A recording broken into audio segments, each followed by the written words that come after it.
Ini Apa, bukan bukan seri terbaru ya, tapi kita mau jual judulnya gimana, Dek? Judul baru. Judul baru. Mediasi. Aneh-aneh ya itu judul. Kan beberapa pasti pada nanya, "Loh, lah kok sama aja orangnya?" Kan gitu. Nah, jadi berarti kita harus menceritakan cikal bakalnya, Apanya? ruang penghakiman. Ruang penghakiman. Iya dong, tahu-tahu ngapain kalau mediasi dengan renungan satu ayat kok. Ujung-ujungnya ya kita berdua juga. Iya kan? Berarti yang cerita ruang penghakiman kamu. Oh, saya berarti seorang narasi itu. Apa? Penanya, iya kan? Penanya. Ini malam ini kita ngapain tuh? Ini malam ini jadi saya mewakili ruang penghakiman berarti ya. Jadi dan dirimu mewakili ruang penghakiman dan renungan satu ayat. Jadi kalau yang belum tahu, Eko ini juga ya bukan juga ya memang pemilik admin dengan istri ya. Dengan istri. Renungan satu ayat yang sudah banyak teman-teman tahu dan dengar. Bahkan postingan kita terakhir adalah apa ya, bukan kerjasama ya. Apa? Tapi memang kita ya enggak, itu sebenarnya tuh John, ceritanya tuh John. Karena makanya kalau mau ceritain dari awal nih ruang penghakiman nih seperti apa tuh. enggak, kemarin kan ceritanya kan kita lama nih nggak ngonten nih toh. Ya. Kita lama nggak bikin konten. Kenapa tuh? Karena ada satu dan lain hal itu. Kayak hamba Tuhan yang punya ruang penghakiman itu istrinya melahirkan. Seneng, kita ikut seneng. Jadi keluarga ruang penghakiman ini baru sukacita semua ini. Ditambahkan satu keluarga lagi. Apa? Oh, satu anggota. Iya, satu keluarga anggota. Keluarga. Jadi istrinya John kemarin melahirkan. Bukan John yang melahirkan ya. Istrinya udah berapa John? 3 minggu ya? 3 minggu. 3 minggu Hampir ya, 3 minggu itu melahirkan. Dan ruang penghakiman itu kan lama nggak bikin konten, ya udah diisi renungan satu ayat aja. Dan renungan satu ayat adalah renungan satu ayat adalah milik Tuhan. Jadi kalau yang masih ngering kan? Kalau yang mungkin ada beberapa yang tahu ya, renungan satu ayat itu isinya yaitu sharing firman Tuhan.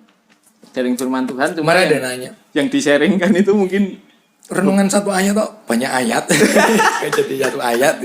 Apa nanya gue berapa itu? Lah gimana ya?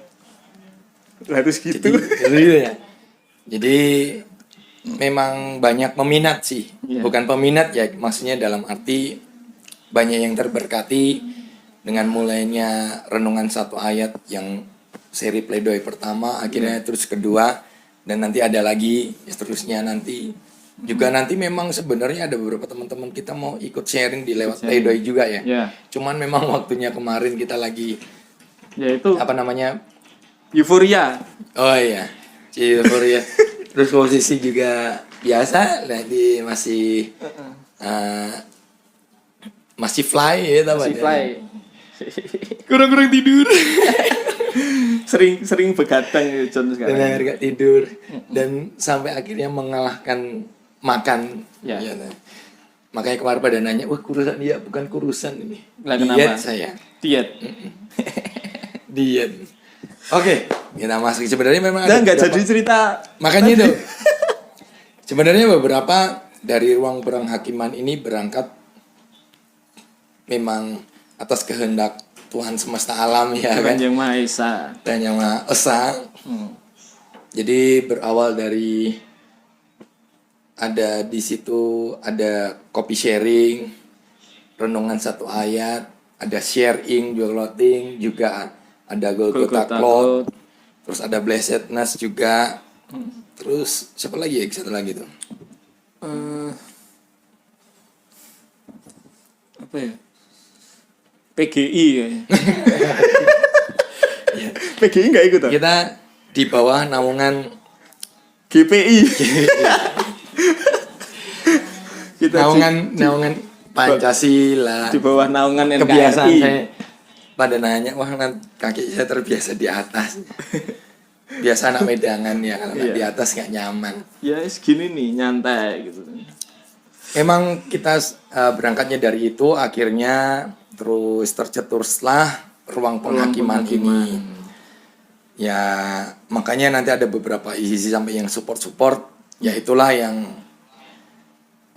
ada di dalam ruang penghakiman. Ya ujung-ujungnya ya cuma Ya orang-orangnya itu aja gitu. ya kembali lagi gitu.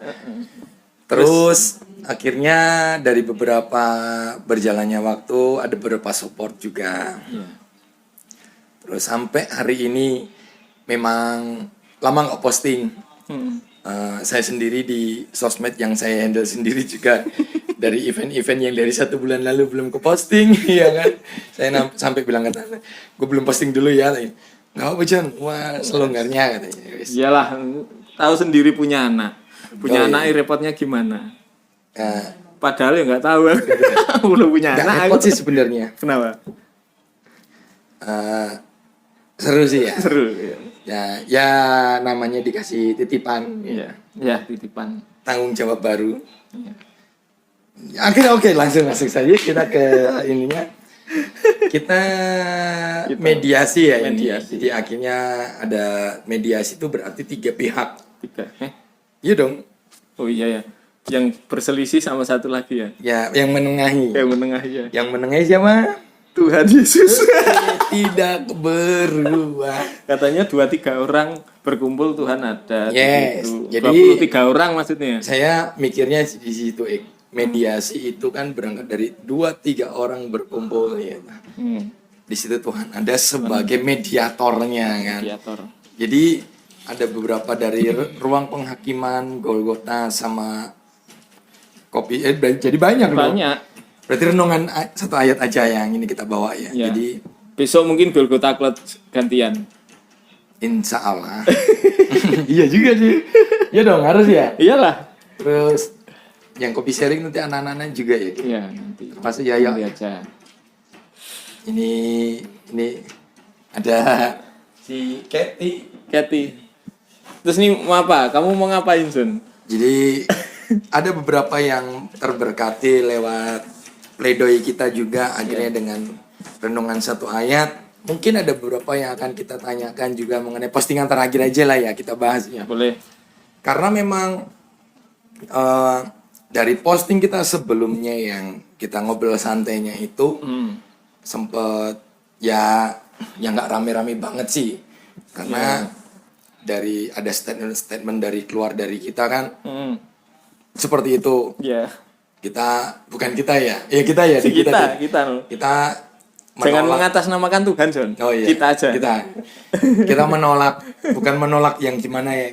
Karena berangkat dari kalian orang-orang itu yang menentang mengenai akhirnya sampai hal yang jadi postingan terakhir dengan renungan satu ayat itu mengenai tradisi suci. tradisi suci itu memang bukan apa ya, hampir kebanyakan orang Nasrani lah, yang bilang Nasrani, Kristen, Katolik juga ya, tidak begitu familiar dengan tradisi suci tanda kutip ini.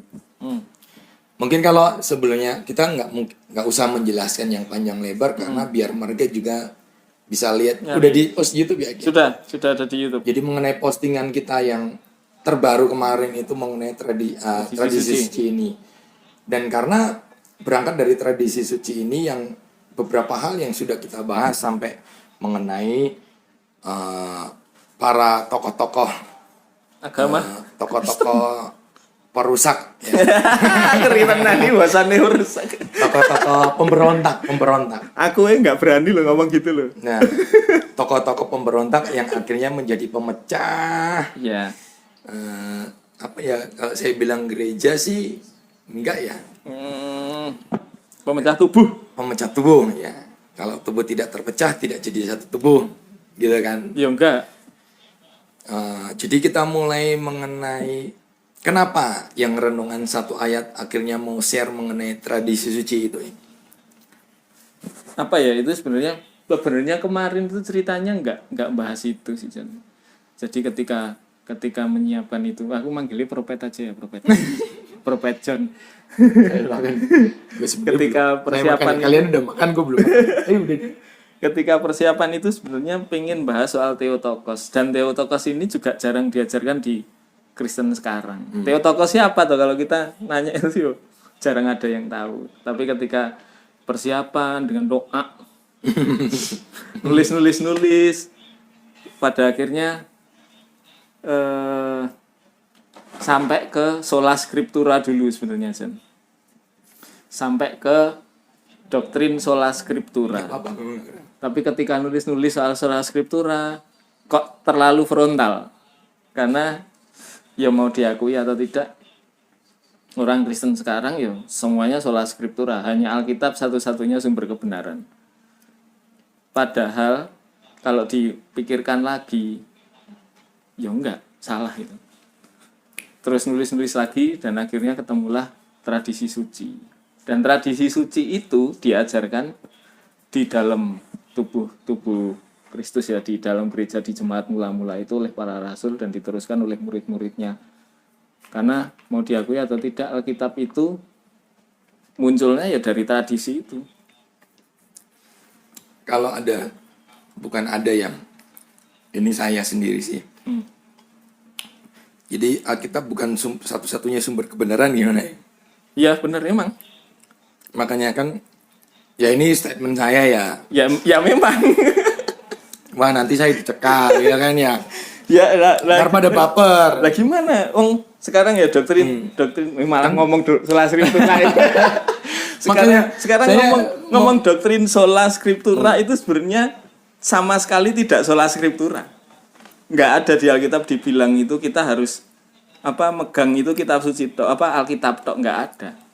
Tapi yang terjadi Ya itu. jadi hanya Alkitab satu-satunya sumber kebenaran. Yang ya itu yang diidola-idolakan para ya abad 17 dulu John. Siapa itu? Itu sebenarnya kalau kita ngomongin sejarah ya, sejarah. Martin Luther itu tidak menolak tradisi suci loh. Martin Luther tuh masih memegang tradisi suci. Cuma yang sama di postingan terakhir kemarin itu menjadi lebih liar itu setelah John Calvin memecahkan diri dari Martin Luther, karena doktrin sola scriptura itu melegalkan setiap orang Kristen itu untuk menafsirkan ayat Alkitab. Jadi udah nggak ada rule-nya, nggak ada batasannya. Kamu mau menafsirkan kayak apa jadi boleh gitu. Sampai pada akhirnya Martin Luther sama John Calvin itu kan berselisih paham soal roti dan anggur. Itu mereka mediasi nggak nemu. Kalau dulu tuh debat mungkin ya. Mereka ya ngobrol lah, mereka mungkin debat gitu nggak nemu titik temunya. Pada akhirnya John Calvin namanya Bang? Skisma. Sampai skisma. Jadi gitu. Jadi kalau dulu kan Martin Luther itu masih menganggap roti dan anggur itu adalah tubuh dan darah Kristus. Dan itu diajarkan di gereja dari mula-mula. Tapi John Calvin kan enggak, itu cuma simbol. Nah, di situ jadi perpecahan antara mereka. Dan sampai sekarang pun kan kita masih jadi perdebatan juga. Iya. Maksudnya ada beberapa, sampai akhirnya kan lahir beberapa sinode-sinode gitu kan. Iya. Dari perpecahan-perpecahan itu ada jadi 2 sinode lah. Apa itu? Karismatik dan tidak karismatik. Intinya kan karismatik dan tradisional ya. Dan tradisional ya kan. Yang karismatik ini semakin melebar kan bacaannya kan. Iya. Nah, bicara yang tadi mengenai tubuh dan darah kan memang sampai saat ini pun masih ada yang menjalankan, mengagung-agungkan itu. Dalam arti mengagung-agungkan sampai jadi kultus sekali. Iya. Ya itu gereja-gereja itu loh, karismatik yang terlalu karismatik ya mungkin ya. Dan ada yang menganggapnya biasa sebulan sekali, 2 bulan sekali, itu hanya untuk simbol, untuk mengingat. Tapi memang seperti yang diposting renungan 1 ayat itu memang para murid-muridnya itu setelah kenaikan Kristus naik itu menjadi pengingat. Iya. Karena seperti kata proklamator kita, jas merah kan. Jas merah. Bicara tradisi kan kita bicara sejarah. Iya. Jangan sekali-kali melupakan sejarah. Barusan tadi saya ngobrol sama Isti. Karena Ada hamba Tuhan maksudnya kayak kita di Jawa kan melarang sampai adanya tumpeng, bancaan. Jadi kemarin tadi kita bahas sih tadi kebetulan. Saya bukan soal menyalahkan atau membenarkannya. Buat saya, kalau lu sebagai orang Kristen dan berangkat dari kebenaran dalam arti salah satu sumbernya adalah Alkitab, lu juga harus mengikuti sejarah dan bicara soal tradisi itu juga. Karena bicara budaya itu tidak lepas dari bicara sejarah dan apa yang kita yakini itu kan lahir dari budaya juga. Ya, agama itu lahirnya dari budaya. Nah, terus sampai saya bilang juga, loh Yesus pun melakukan tradisi dan melakukan budaya. Kok malah hamba Tuhan kok melarang orang-orang untuk melakukan tradisi atau budaya itu? Lah karena nggak ada di Alkitab, Pak John. Sola Scriptura tadi itu loh. Jadi semua hal yang tidak ada di Alkitab itu ditolak. Makanya itu dari berangkat dari hal yang tradisi itu tadi. Makanya kan saya sampai dengan beberapa orang dosen lah. Gimana ya? Mereka langsung pasang badan sih kalau saya bahas kayak gitu. Buat saya karena mungkin buat mereka saya aneh ya. Tapi buat saya mereka tuh lebih aneh. Jadi sama-sama aneh ya. Aneh-anehan ya. Aneh-aneh. Makanya dari beberapa soal tradisi sendiri ada tumpengan. Saya bilang, loh, tumpengan itu nggak apa-apa. Itu kan budaya sejarah. Itu rasa ucapan syukur kan. Kayak Kristus melakukan hari raya roti tidak beragi, hari anu palem, yang orang-orang anu palem. Kan itu bicara budaya tradisi. Terus ada untuk maksudnya apa tuh namanya? Oh, hari raya itu kan hari raya kan bicara budaya tradisi juga. Sabat. Dan beberapa makanya kecuali kalau yang kamu rasa ucapan syukur tumpengan banjakan itu dikasih si jelek. Itu kan tujuannya toh. Iya, tujuannya. Kan rasa ucapan syukur. Iya. Terus paling saya hal yang kayak gitu, makanya dengan batik itu kan budaya dan beberapa. Nah, dengan kelanjutan dengan yang kemarin dari postingan renungan 1 ayat kemarin, kenapa sampai akhirnya lahir ya perpecahan itu ya? Iya. Orang-orang sampai akhirnya kalau kebenaran di luar dari Alkitab itu orang masih banyak yang belum bisa menerima. Menerima, benar. Karena memang tidak diajarkan di gereja sih. Ya gini, kalau menurut pandanganku ya sebagai aku kan juga belajar juga. Cuma nggak di teologi, nggak sekolah teologi. Oh iya. Harusnya di teologi. Saya belajar di teologi. Apa? Di kampusnya aja. Di kampusnya aja. Ngerak-ngarik aja. Pas di kampus saya belajar. Enggak, aku lebih ke literasi yang ada aja sih. Jadi orang Kristen sekarang tuh tahu ya, mentok-mentok itu abad 17 tok, Sen. Udah belajar sejarah itu Martin Luther tok. Jadi skisma antara bukan skisma yang lebih familiar sih buat mereka. Ya, karena kan ya mau diakui atau tidak, Protestan itu kan lahirnya dari Martin Luther. Jadi mereka mempelajari sejarah itu cuma di situ aja. Padahal gereja itu sudah ada itu 1700 tahun sebelum itu. Itu yang harus dicari tahu. Sebelum Martin Luther memberontak, kalau bahasaku itu sebelum Martin Luther memberontak, dia kurang ajar kepada gereja. Itu gereja sudah mengajarkan itu. Jadi sampai hal tradisi suci. Kalau dulu itu kita belajar itu ada tiga dan sekarang itu masih dipegang teman-teman kita yang Katolik, saudara-saudara kita yang Katolik. Mereka itu punya dasar itu 3. Tradisi suci, Alkitab dan magisterium. Itu ketiga itu nggak boleh dilepaskan. Kenapa? Ya itu rule-nya mereka. Jadi kalau baca Alkitab itu tidak boleh diartikan seenaknya sendiri. Ada magisterium. Jadi magisterium itu mereka yang berhak untuk menafsirkan. Dulu itu para rasul. Itu lembaga badan lah. Badannya. Makanya kalau kita ngelihat saudara-saudara kita yang Katolik itu ya setiap minggu atau setiap hari itu kan bacaannya sama seluruh dunia. Dan itu dia artinya sama, yang diikutbahkan itu sama semua. Cuma kalau kita sekarang ya yang di gereja sekarang ya di Protestan ya beda-beda. Makanya sampai di postingan terakhir kemarin itu aku buatnya kan sampai ngasih tahu itu perpecahan gereja itu salah satu penyebabnya adalah ya sola scriptura itu tadi. Karena setiap orang tuh jadi berhak untuk mengartikan secara ayat firman Tuhan secara yang dibilang sih dapat pencerahan Roh Kudus. Padahal belum tentu. padahal itu hanya sebatas apa yang dia baca aja. Iya. Jadi segitu takarannya yang mereka pakai.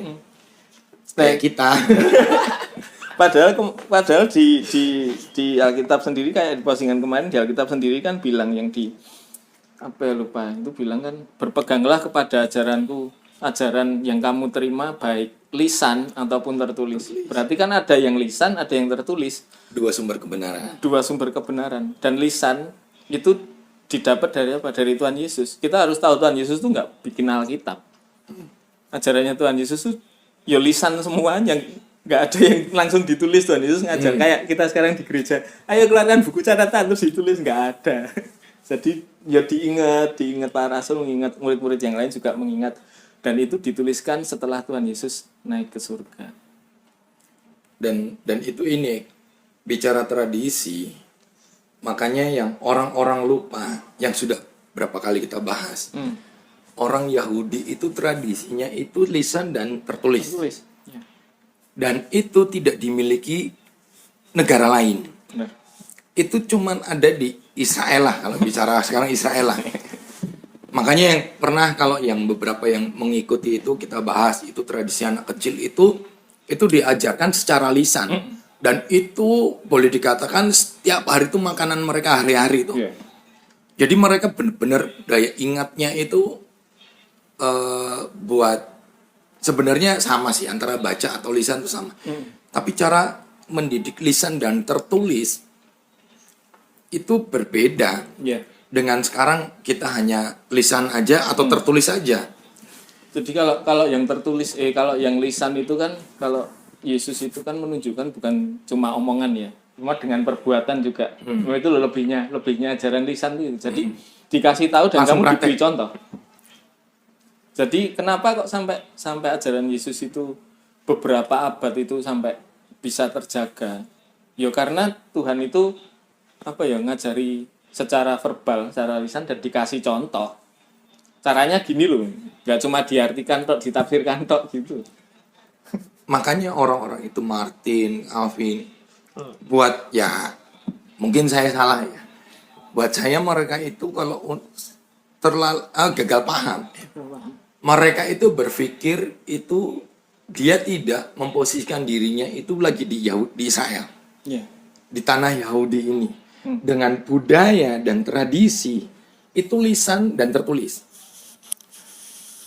Dan akhirnya kan cara yang kita terima ajaran sekarang ini dari tafsiran ini kan dari Yahudi ada beberapa yang termasuk akhirnya lari ke Jerman dan lari yang kita terima saat ini tafsiran Alkitab yang diterima orang-orang Indonesia sekarang kan sudah beberapa tradisi atau melewati beberapa budaya. Yang berapa abad tok John? Maksudnya budaya negara itu Yeah. yang jadi pun Benar. misal nih dari Yahudi maksudnya gini. Terus akhirnya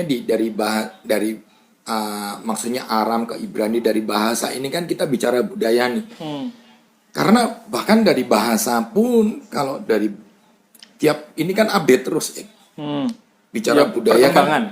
kan perkembangan budaya perkembangan zaman Perkembangan itu bukan ngikut ya. Jadi budaya itu ngikut Iya. dari bahasa dan zaman ini zaman itu ngikut ya. zaman itu. Biar toh. Ya, Jadi gitu tuh perkembangan zaman ngikut jadi bergeser lah. dari bahasa budayanya tradisinya. Iya. Makanya dari Martin sampai dari akhirnya mereka merasa kalau Alkitab jadi satu-satunya sumber kebenaran, akhirnya terus menolak dari ajaran di luar Alkitab. Harusnya mereka sadar Iya. kalau Alkitab itu lahir dari tradisi. Iya. Lahir dari tradisi, lahirnya dari mana sih? Ya orang-orang kan yang dari Yahudi juga. Iya. Yang notabene itu lisan dan tertulis. Iya. Dan kenapa Martin Luther King menolak itu? Sedangkan kalau kita bicara perjanjian lama dan baru, Yesus pun membawa dari Perjanjian lama. tertulis dan tidak tertulis. Iya. Makanya beberapa yang tadi saya diingatkan waktu chat-chat kita tadi toh, yang diingatkan adalah jangan lupa Yesus juga mengutip ajaran yang tertulis dan tidak tertulis dalam arti tidak bersumber dari Taurat. Iya. Bicara kitab suci Iya. dan kitab para nabi. Iya. Nah, apakah itu bukan jadi sumber kebenaran juga Iya. menurut Loek sebagai renungan satu ayat? Iya. Kalau hanya berpatokan kepada Alkitab, apakah yang Yesus katakan kitab suci atau kitab para nabi ini berarti di luar kebenaran itu? Ya itu tadi sih, kita harus kembali lagi ke gini. Kalau aku sekarang menyimpulkannya gini kan. Kalau kita mau nyari sumber ajaran yang benar, itu seperti kita nyari air. Jadi semakin dekat dengan mata air, itu airnya itu akan semakin jernih. Kalau semakin jauh dari mata air, airnya itu akan semakin kotor. Nah, kita mau nyari kebenaran tentang firman Tuhan ini gimana? Ya kita harus melihat sumbernya yang dekat dengan Tuhan Yesus. Kita tahu Tuhan Yesus itu nggak bikin Alkitab. Tuhan Yesus tidak menerima Alkitab yang jatuh dari langit, enggak. Alkitab itu ditulis oleh murid-muridnya Tuhan Yesus setelah Tuhan Yesus naik ke surga. Dan kitab-kitab yang ditulis itu tidak cuma kitab-kitab yang dikanonkan, yang kita pegang sekarang Alkitab itu banyak. Ada kitab-kitab yang sebenarnya itu juga apa ya, kalau dilihat itu ya itu sesuai dengan firman Tuhan, cuma nggak dimasukkan. Itu dipegang sebagai kitab referensi di luar Alkitab. Cuman sekarang nggak, orang-orang Kristen kan kalau nggak ada di Alkitab ya salah. Contoh lah, sesat contoh lah. Cuman memang sebelumnya memang ada kitab-kitab yang ngaco. Ada. Barnabas. Cuma ada dua. Kalau Barnabas itu ada dua. Ada Injil Barnabas dan Surat Barnabas. Ya. Yang diakui gereja, yang diakui jemaat itu Surat Barnabas. Ya. Bukan Injil Barnabasnya. Cuma kan Surat Barnabas juga nggak masuk. Karena apa? Yang di Alkitab ini kan apa ya? Kalau aku melihat itu, bukan aku ngelihat ya. Yang dikanonkan itu adalah yang intinya itu berpusat kepada Yesus. Ya. Jadi yang tidak berpusat pada Yesus, walaupun itu benar ya, itu nggak dimasukin di Alkitab. Karena tokoh satu-satunya itu cuma Yesus, Allah dan Yesus itu loh. Contoh lah sekarang kayak ajaran-ajaran banyak. Maria yang itu tadi yang bilang Maria itu Theotokos, itu kan kita nggak temuin di sini di Alkitab. Cuma itu diajarkan di gereja dulu, jemaat-jemaat diajarkan itu. Tapi itu diajarkan ke gereja Sayap Kudus. Apa ya? Akhirnya masih bener kan? Saya tadi sudah menambah. Ini pasti akan kesenggol itu. Ingatkan ya. Ya lagi rame kemarin. Iya. Nama Maria. Jadi, bukan jadi judul minuman. Saya sempat ditanyain itu. Jadi ini intermezzo dulu ya. Saya sempat ditanyain. Wah itu nggak bisa, kok nggak protes gitu kan katanya kan. Kan nama Maria ini dijadikan salah satu judul minuman di salah satu tempat yang berbicara alkohol. Saya tanya balik. Lah itu ada merek-merek lain, merek roti, merek baju, ada toko, ada itu. Maria kenapa nggak permasalahkan itu? Terus buat saya, ngapain mempermasalahkan? Kok ribet amat? Orang-orang Kristen yang lagi demo, ya terserah lu demo, urusan lu kan. Gue nggak demo kok, ya urusan gue juga kan gitu kan. Lu mau protes lu apa? Mau nyari uang kan ujung-ujungnya kan. Ujung-ujungnya lu nyari duit. Mau nyari apa? Lu nggak terima. Emang Maria siapa lu? Gue gitu kemarin tuh. Emang urusan apa? Banyak yang pakai nama Yesus tuh. Jadi pemain bola, jadi ada bandar, ada jadi orang-orang brengsek gitu kan. Pakai nama Yesus. Kok nggak jadi masalah ya? Nggak dipermasalahkan. Jadi udahlah, nggak usah sok-sok benar ada Maria. Kalau yang lain urusan mereka lah. Kalau yang dari saudara-saudari, saya nggak mau ikut campur. Yang saya mau ikut campur dalam arti ikut campur nggak orang-orang yang sok ikut campur itu. Tapi kalau ngomongin tadi nyambungnya Mas Intermes ya, kalau ngomongin soal Maria itu tadi, kalau semisal nih ada orang Kristen ya, ada orang apalah yang pengikut Tuhan lah, kalau ngomong orang Kristen ini nggak piye.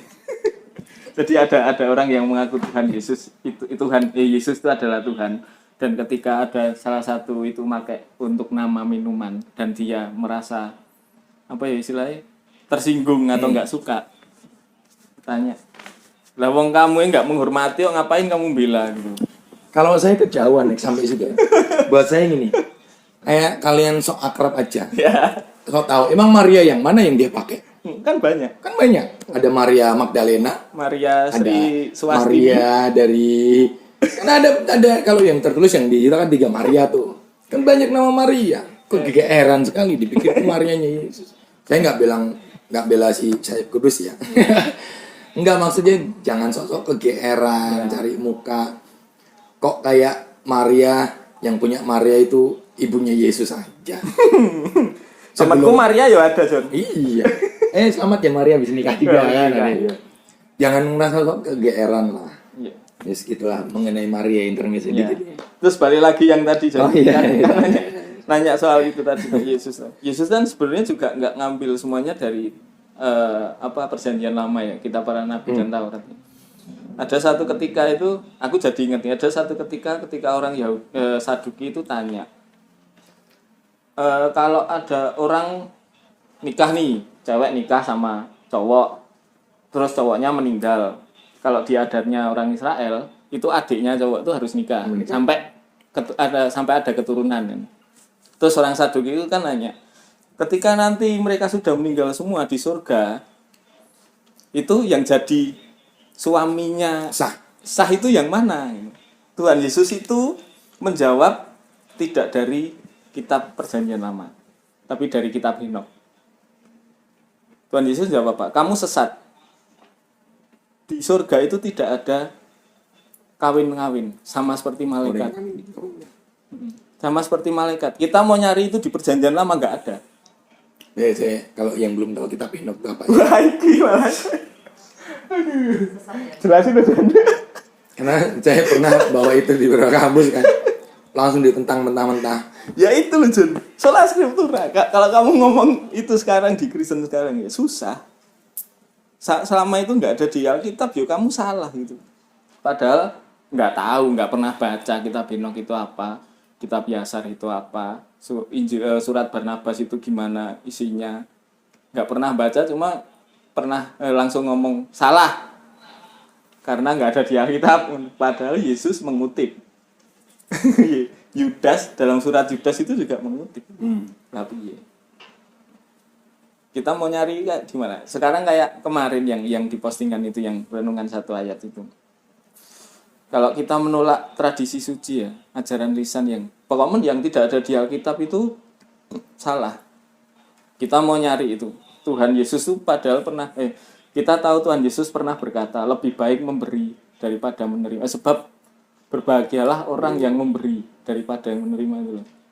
Itu kita mau nyari di Matius sampai Yohanes yang menceritakan riwayat Tuhan Yesus sampai perkataan Tuhan Yesus itu. Kita nggak bakal nemu itu.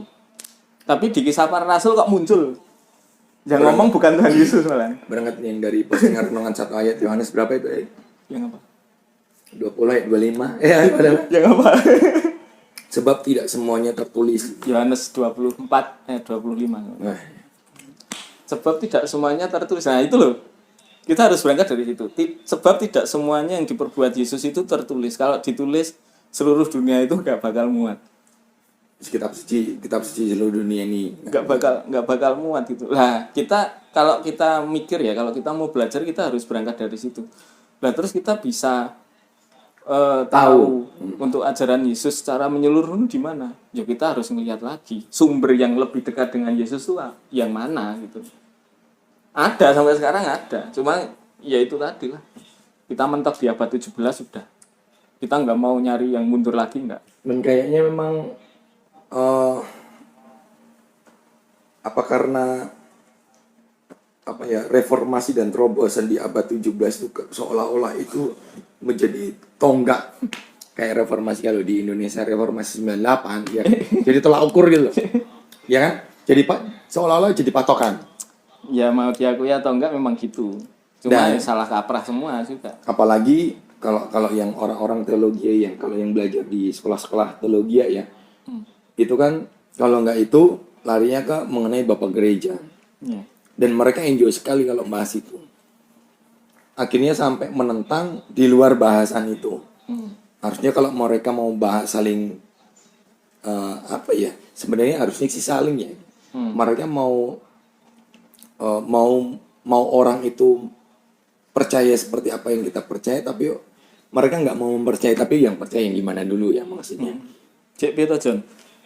Itulah kalau kita bahas yang mengenai anak-anak percaya dengan bicara di abad 17 ataupun sebelumnya mulai cek bapak-bapak gereja ini. Makanya sampai yang kemarin saya keluar statement yang saya menolak mereka semua itu. Kan nggak suka. Iya. Kasih pada nggak suka tahu nggak bisa ini harus ini loh. Kalau kamu menentang itu atau menolak itu dan mau misal nih gue harus percaya dengan mereka juga. Masa lu nggak mau dipaksa gitu juga? Balik nu ya. Dibalikin gitu loh maksudnya. Nah buat saya kan apa ya? Kalau sebenarnya seru ya kita mau belajar mengenai kehidupan Yesus. Ya. Orang dari kecil sampai sebelum gampangnya usia 30 kan Yesus nggak tertulis kehidupannya. Dan itu jadi perdebatan juga. Dan itu pun jadi masalah. Bukan sekadar perdebatan, itu masalah. Sampai agama lain mempermasalahkan itu. Saya juga lucu mereka yang ngerecok-recokin. Dan saya lucu juga yang orang-orang Kristen ngerecokin agama lain. Sama sebenarnya. Jadi sama-sama lucunya. Sama-sama lucu. Jadi ya piye? Yo kalau aku ya kenapa pada akhirnya aku bikin renungan satu ayat itu kan sebenarnya bukan untuk orang lain, untuk catatan pribadiku secara pribadi. Jadi apa yang tak dapat itu tak catat di situ. Jadi apa yang tak dapat itu tak dalam catat arti di situ. mengutip. Jadi apa Kamu catat lu salah lo ini. Oh iya. Lu nulis Alkitab. Mengutip ayat dan ini apa artinya gitu tuh. Jadi buat pengingat, seandainya nanti ada orang nanya gitu loh, aku bisa ngeliat lagi. Oh ini loh artinya gini. Jadi bukan untuk orang lain, untuk aku sendiri. Cuma ya puji Tuhan kalau kemarin juga ada beberapa yang merasa terberkati bukan karena akunya ya. Aku juga terberkati dengan apa yang tak tulis. Gitu. Terus mengenai dua manusia nih, Martin dan Calvin ini. Iya kan? Yang kan seru nih. Ini mau dibahas semua apa? Ya seini sedapatnya aja ya. Kan dua manusia ini seru kan? Seru. Sebenarnya ada beberapa lagi ya. Gimana? Maunya Martin itu apa sebenarnya? Ini harus nganu ya. Kita harus tahu alasannya Martin itu menentang gereja Katolik pada saat itu. Jadi yang ditentang itu gereja Katolik, Gereja bukan Katolik. gereja Protestan karena memang Protestan lahirnya dari itu. Dan itu terjadi bukan di seluruh dunia, cuma di Jerman dan daerahnya Luther tok. Kalau nggak salah apa ya lupa aku. Dan pergerakan itu terjadi di daerahnya tok. Gereja Katolik di seluruh dunia aman-aman aja. Yang ditentang itu adalah surat indulgensi. Cuma itu juga salah paham. Orang-orang sekarang salah paham. Sebenarnya surat indulgensi itu juga nggak ada. Wujudnya kayak apa nggak pernah ditemukan. Karena indulgensi itu bukan surat. Indulgensi itu bukan surat. Indulgensi itu ya itu apa ya kalau di gereja Katolik itu kayak pernyataan bahwa di gereja Katolik itu kan percaya tentang purgatori. Purgatori itu apa penyucian untuk menguduskan dosa-dosa yang tidak kekal itu. Nah, itu untuk meringankan penyiksaan di purgatori itu. Kalau ngomongin purgatori juga nanti panjang lagi. Sebenarnya itu ajaran-ajaran seperti itu juga udah ada dari awal sampai akhir itu udah ada. Cuma ketika Luther mengemukakan itu sebenarnya sudah ditegur sih sebenarnya. Diajak ngomong baik-baik, Dimediasi juga. Tapi Luther nggak pernah mau. Sampai pada akhirnya ketemu sama satu orang yang namanya Johann Eck. Johann Eck itu anak muda, dia teolog. Dan dia debat sama Martin Luther soal kasih karunia. Yaitu yang tesis-tesisnya. Dia Johann Eck itu tugaskan Gereja Katolik untuk meneliti 95 ya kalau saya 91 atau 95 tesisnya Martin Luther, dan dinyatakan 40 sekian tesisnya itu sesat, mengandung ajaran sesat. Langsung Langsung dibahas. dinyatakan sesat. Itu tidak dibuka secara publik, tapi untuk kalangan sendiri di dalam Gereja Katolik. Cuma nggak tahu kenapa itu sampai tersebar di luar, sampai akhirnya Martin Luther tahu. Ya itulah, jadi marah apa gimana ya? Ya mungkin marah, jadi nggak suka, sampai akhirnya tersinggung. Pada akhirnya itu mau didamaikan, cuma nggak bisa. Martin Luther selalu nggak. Kalau di dalam Gereja Katolik itu selalu ada yang namanya konsili sampai sekarang. Sampai sekarang masih. Konsili itu untuk menentukan langkah atau ajaran. Dan itu tidak sembarangan, karena itu diturunkan dari tradisi suci itu tadi. Para rasul di Yerusalem ketika membahas orang Kristen harus sunat atau tidak, itu kan juga konsili. Itu dicontoh sampai sekarang di Gereja Katolik. Dan mungkin gereja-gereja ortodok ya, itu masih ada. Mungkin kalau sekarang itu kayak mukernas gereja-gereja gitu loh, jadi ngumpul semua bahas pengajaran atau bahas tema gitu. Dan itu dicontoh dari tradisi suci juga. Dan kalau kita ngomongin Martin Luther itu, kalau buat aku ya Martin Luther itu bukan reformator. Martin Luther itu adalah pemberontak. Karena apa? Dalam ajarannya, dalam tesisnya Martin Luther itu mengandung apa ya, kalau dia heresi. Heresi itu kayak ajaran sesat. Ajaran sesat. Dan kalau ya aku langsung aja terus terang, kalau di Protestan setelah Martin Luther itu ada 5 sola. Sola Gracia, sola fide, sola Gracia, solus Christus, sama soli Deo Gloria. Itu 5 sola, dan itu dipegang. Kalau kita mau nyari itu di dalam Alkitab itu nggak ada semua. Itu nggak ada semua. Kita sekarang ya ngomong ya, kalau kita memberdaya soal sola Gracia. Sola Gracia itu kita mendapat keselamatan itu dari anugerah Allah, sampai ada John Calvin itu ngajar tulip. Jadi orang-orang itu sudah dipilih dulu yang mau diselamatkan yang mana, dan itu mereka tidak bisa lepas, pasti selamat. Yang jadi pertanyaan orang-orang, kok Allah kok ya tegomen ada orang-orang yang nggak dipilih itu tadi. Jadi doktrin tulip itu juga kembangan dari sola Gracia. Kalau kita ngomongin sola fide itu adalah hanya mungkin berangkat dia ya, memang ya dari situ ya, maksud di kitab Wahyu kan udah dibagi-bagi tuh, suku ini sekian, suku ini sekian. Gitu, saksi Yehova juga ngajar gitu. Makanya itu kan seru juga. Terus daripada kita ngeliatin. Ya kalau bahas itu, kalau sola fide itu adalah kita itu diselamatkan karena iman kita tok. Jadi perbuatan itu tidak pengaruh apa-apa. Yang penting percaya. Padahal di Yakobus itu juga bilang, iman tanpa perbuatan itu juga mati. Hakikatnya mati. Sekarang kamu bisa membuktikan imanmu gimana kalau kamu nggak berbuat? Lewat perbuatan. Kemarin aku sama istriku melihat satu teman dari seberang, dari Muslim, ngajar juga. Iman itu harus bertindak.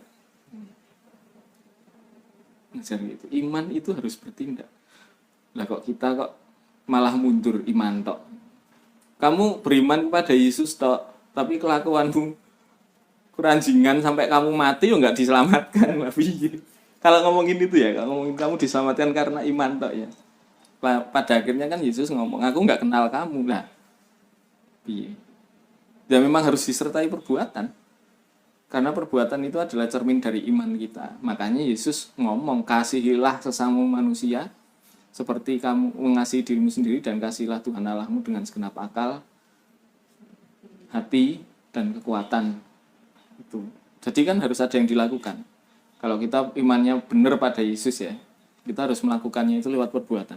Gak bisa kita benar pada Yesus, kita percaya tapi tetap gitu aja, kita tetap nyakitin orang, kita tetap benci orang aja lebih. Wah, jadi ingat ya. Jadi diingatkan sih, saya cuma diingatkan untuk orang-orang.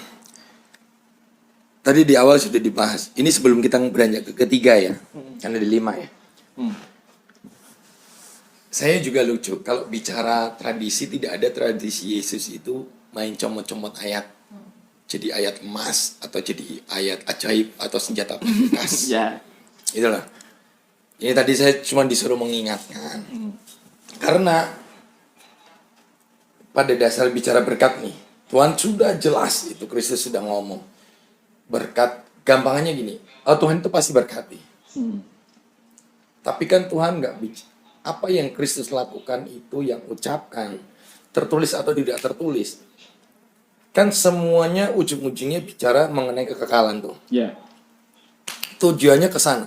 Dan tidak pernah Yesus itu ngeribet mengenai berkat. Besok makan apa ya? Yang ingat yang ribet ini tuh murid-muridnya. Ya. Dan bicara mengenai tradisi, makanya orang-orang yang main comot ayat itu jadi ayat emas. Oke lah, ayat emas ya, maksudnya itu jadi ayat kekuatan. Dia dapat berkat dari situ. Tapi jangan sampai kita terjebak di ayat-ayat itu.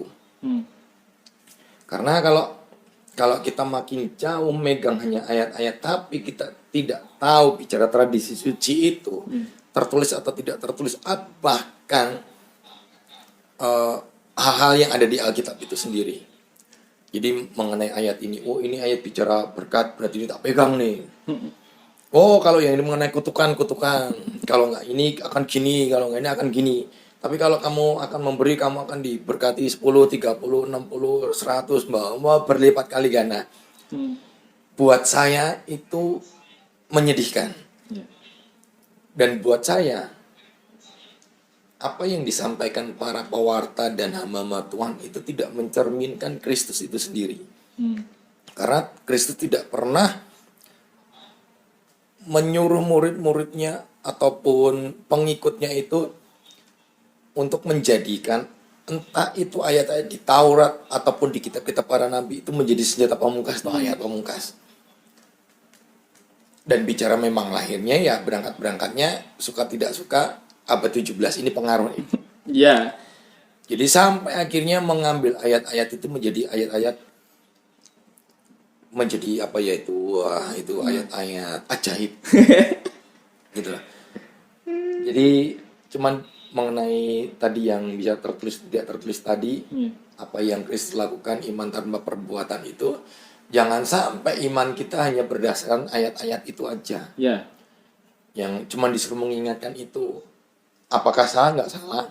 Misal kayak yang sekarang lagi mengenai berkat, perpuluhan. Ya kita ulang-ulang lagi ya. Memang harus diulang-ulang sih. Ya. Balik lagi tradisi itu memang harus diulang-ulang. Ya. Ya, lisan itu harus diulang-ulang. Lisan itu harus diulang-ulang. Karena sepinter-pinternya orang itu akan menemui yang namanya lupa. Dan takabur lah. Takabur. Kalau orang tidak diingatkan lagi, orang jadi takabur lagi. Makanya jangan sampai terjebak main ayat-ayat aja.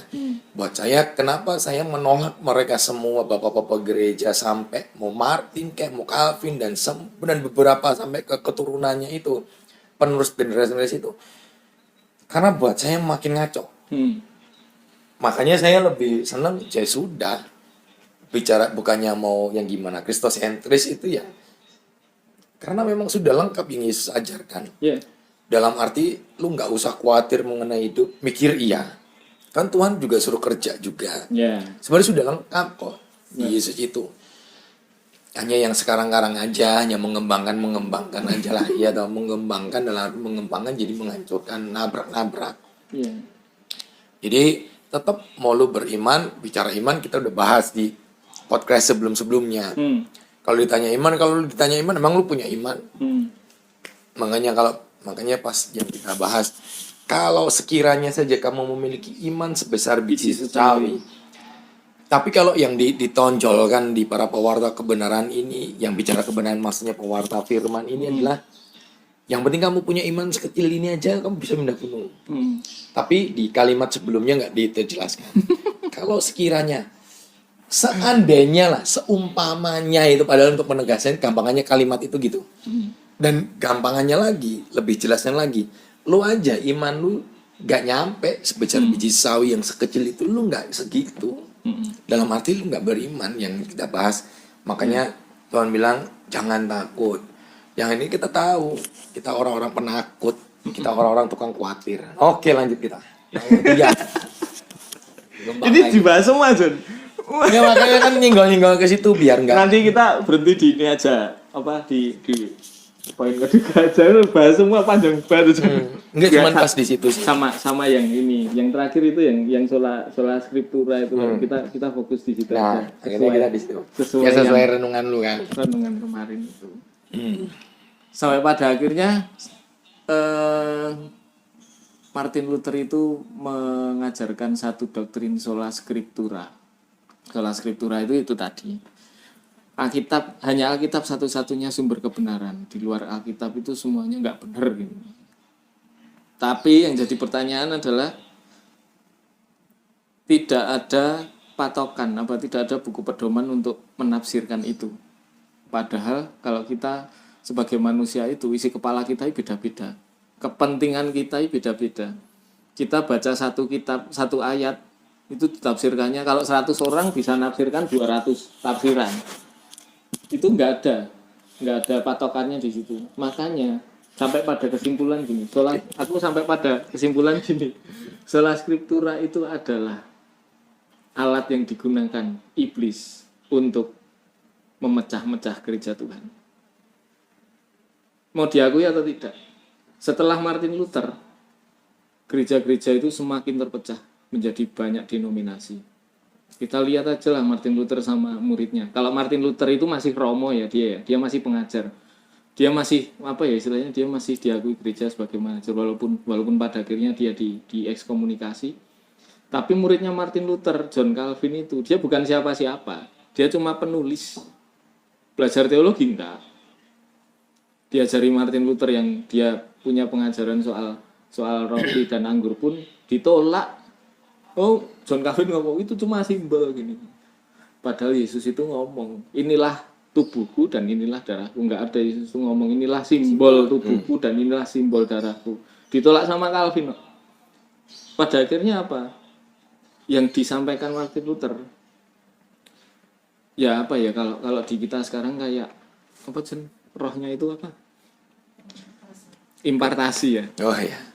Jadi itu memukul diri Martin Luther sendiri, ditentang sendiri sama muridnya Calvin. Dan Zwingli dan sebagainya itu banyak. Dan pada akhirnya apa? Ya berdiri sendiri-sendiri, gerejanya sendiri-sendiri. Sampai pada akhirnya sekarang apa? Kita ngomong GBI, pecah GBIS, pecah apalagi pecah. Kita ngomong apa? Kita ngomong Protestan banyak banget. Nah, aku jadi ingat nih. Sebenarnya ya ini sangat menarik dan mungkin tidak semua orang Kristen yang menganut teologi setelah Luther itu tahu. Gereja Lutheran ini aku buka nih. Aku kemarin itu melihat wawancara antara Romo Katolik dengan pendeta Lutheran Rusia. Mereka orang-orang banyak yang nggak tahu loh gereja Lutheran itu. Ya, gereja Lutheran itu adalah gereja yang muncul setelah Martin Luther. Jadi beda kayak apa ya kalau Anglikan itu beda. Anglikan itu juga bukan pecahan sih. Anglikan itu menyatakan diri lepas dari Roma, cuma beda. Lutheran itu adalah gereja yang mengakui Martin Luther itu sebagai pendirinya gitu loh maksudnya. Dan di gereja Lutheran itu si pendeta itu ngomong selain Lutheran itu bukan Protestan. Jadi gereja-gereja yang menganggap ini mereka Protestan. Mungkin kayak gereja yang tempat ibadah. Itu buat gereja Lutheran kalian tidak Protestan. Kenapa? Protestan itu muncul karena adanya gerakan dari Martin Luther. Dan gereja-gereja itu Martin sentris. Dan gereja-gereja sekarang ini muncul setelah Martin Luther. Sempalannya Martin Luther. Bahkan itu dari murid-muridnya. Dari murid-muridnya dan pengikut-pengikutnya Martin Luther. Dan pengikut-pengikutnya itu tidak terlibat sama sekali di gerakannya Martin Luther. Makanya gereja Lutheran itu ngomong itu bukan Protestan gerejanya. Dan yang paling menohok itu dia bilang gini. Saya tidak tahu ajaran mereka itu dari mana. Karena Martin Luther sendiri pun tidak mengajarkan itu. Mengajarkan yang gitu. Tidak mengajarkan itu apa? Kayak kamu menolak Maria, kayak kamu menganggap roti dan Dan anggur anggur itu sih, simbol. Itu tidak diajarkan Martin Luther. Yang itu sendiri tentang Martin juga. Ya. Jadi sangat sangat seru dan sangat apa ya? Mungkin kalau kita sekarang aku pas nyari bahan apa baca terus lihat video gitu tuh. Kok gini banget ya gereja ya setelah Martin Luther ya. Jadi seenaknya sendiri gitu loh. Dan itu disebabkan karena apa? Sola scriptura. Mau nggak mau, suka nggak suka, kalian meh ngomong aku sesat atau apa ya terserah. Aku bisa menunjukkan literasinya, aku bisa menunjukkan itu dari mana saja. Gitu. Jadi ketika aku membuat renungan satu ayat ini sebagai pengingat ajaran apa aja yang istilahnya selama ini aku terima. Dan sebagian besar itu tidak diajari di gerejaku. Punya gereja. Bukan, gereja tempat ibadah. Jadi kayak tradisi suci itu kan kita asing banget. Kalau ditanya tradisi suci itu apa, kita juga nggak bisa. Itu yang jadi selalu kita jadi bahas ya. Iya. Kenapa para gembala-gembala ini tidak mau mengajarkan hal yang buat saya urgent ya. Dan itu jadi basic bicara imannya orang-orang Kristen jemaatnya. Ya. Ya mungkin ini John, mungkin karena memang tidak tahu. Kita tidak bisa kalau aku sendiri tidak bisa menyalahkan orang yang tidak tahu. Oke. Tapi kan aturan sekarang kan yang mendasar adalah orang itu harus mempunyai sertifikasi dalam hal melalui jalur pendidikan. Dan banyak hamba Tuhan dan petinggi gereja bahkan lembaga ke gereja ini kan mereka kan tahu hal itu. Ya. Kok nggak mau diajarkan ya? Hanya sibuk mengenai kehidupan sehari-hari, berkat, kesembuhan, terus ujung-ujungnya duit lagi, kesana lagi, muter balik lagi, ujungnya duit lagi, atau mereka hanya memberitakan firman itu sesuai lagi trennya berita kondisi dunia gitu kayaknya. Jadi aku kemarin Sabtu itu ikut satu apa namanya yang itu kayak Zoom meeting gitu ya. Persekutuan lah cuma online gitu. Dan itu aku membahas soal Ibrani lagi-lagi Ibrani John. Kalau kita ngomongin kitab Ibrani yang ditolak Martin Luther itu loh. Yang ditolak Martin Luther itu mungkin banyak orang Kristen nggak tahu Martin Luther itu nolak kitab Ibrani.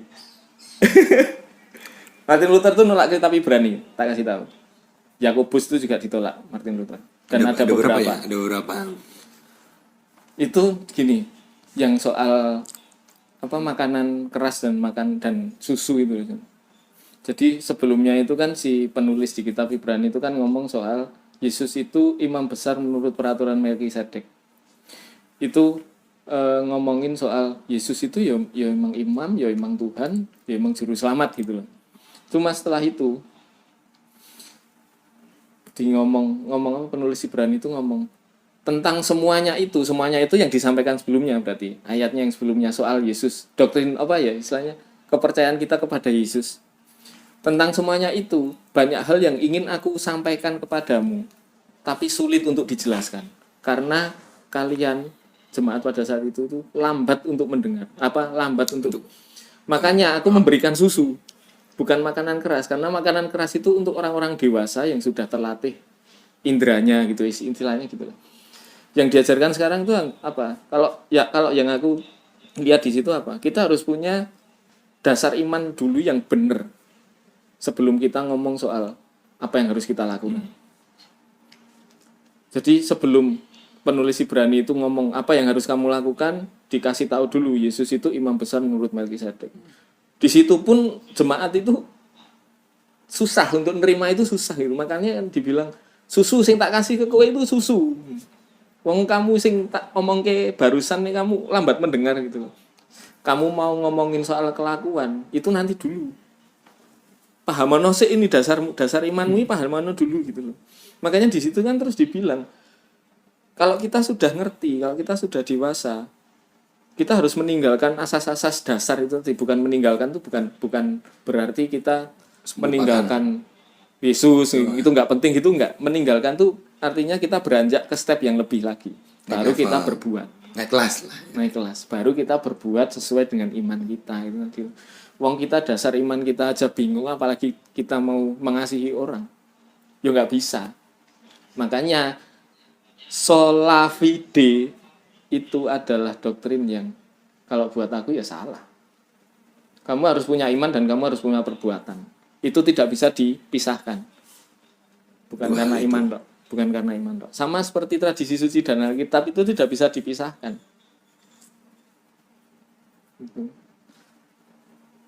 Dan habis ini aku sebenarnya bikin renungan satu ayat ini tidak tak tunjukkan mukaku cuma karena ini ya wis lah.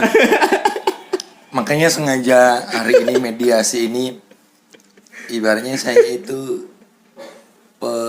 penanya gitu, penanya. Pembuka muka atau jadi habis ini ntar mungkin ada yang tahu. Kau ngono ajarannya. Enggak, maksudnya sebenarnya gue udah mikir itu ini yakin nih mau ngobrol santai ada renungan satu ayat nih nah gitu. Gue tadi udah mikir tapi balik lagi kan ada yang harus terlihat, ada yang tidak harus terlihat ya. Sebenarnya gue tadi lah pas lu ini gue bingung.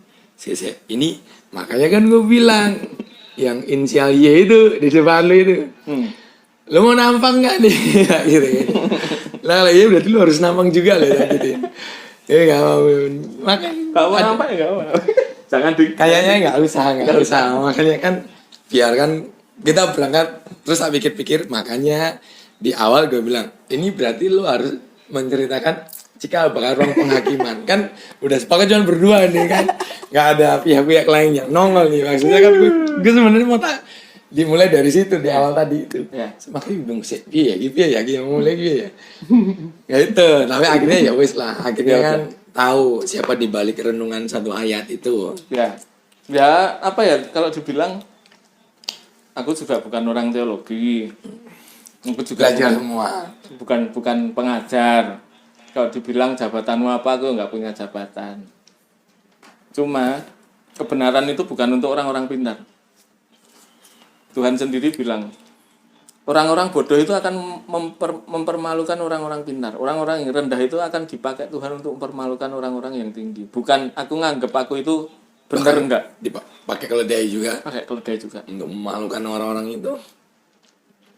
Pada akhirnya gini. Ini tadi aku mikir, mosok ya aku harus menampakkan muka. Cuma ya nggak apa-apa lah. Sebagai apa ya kalau aku tadi dapatnya gini sebagai mungkin contoh ya buat teman-teman yang kalau di HP ku tuh sekarang tak tulisin carilah kebenaran di depannya itu kalau mati itu muncul terus carilah kebenaran. Jadi orang Kristen selalu yang tak omongin jadi orang Kristen tuh jangan bodoh. Jadi jemaat itu jangan menelan mentah-mentah apa yang kamu terima dari pendeta.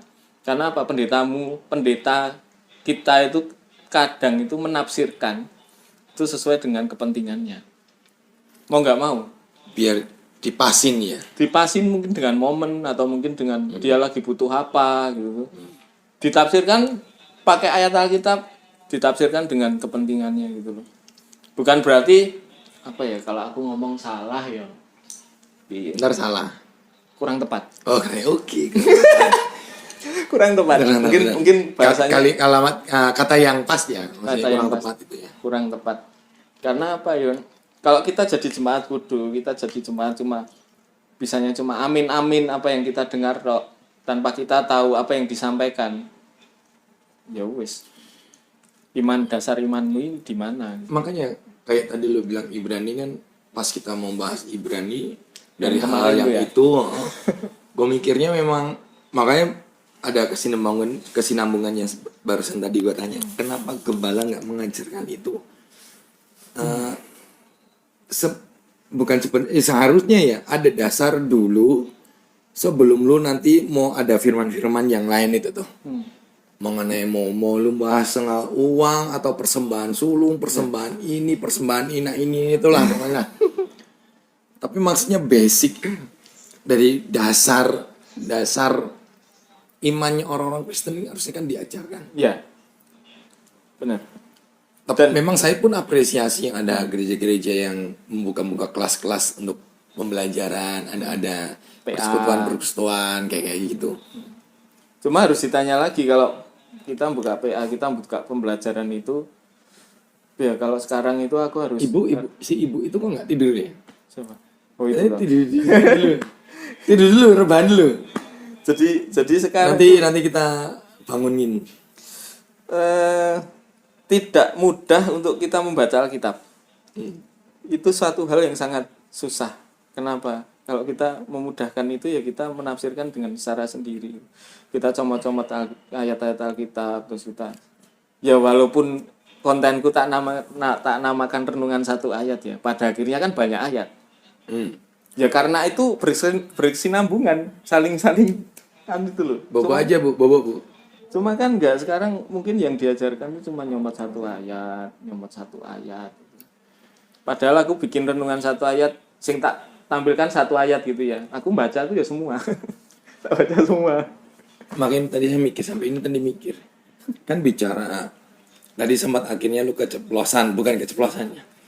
Sebenarnya hal ini justru kan idenya iblis, maksudnya iblis lah, cara kerja iblis untuk menghancurkan semuanya. Ya aku tadi keceplosan ya. Saya sebenarnya tadi nggak mau nyenggol ke situnya ya, bicara spiritnya ya. Tapi kok selalu kita malah tetap mau nggak mau, ini tidak enak ya, ketelan lidah kan.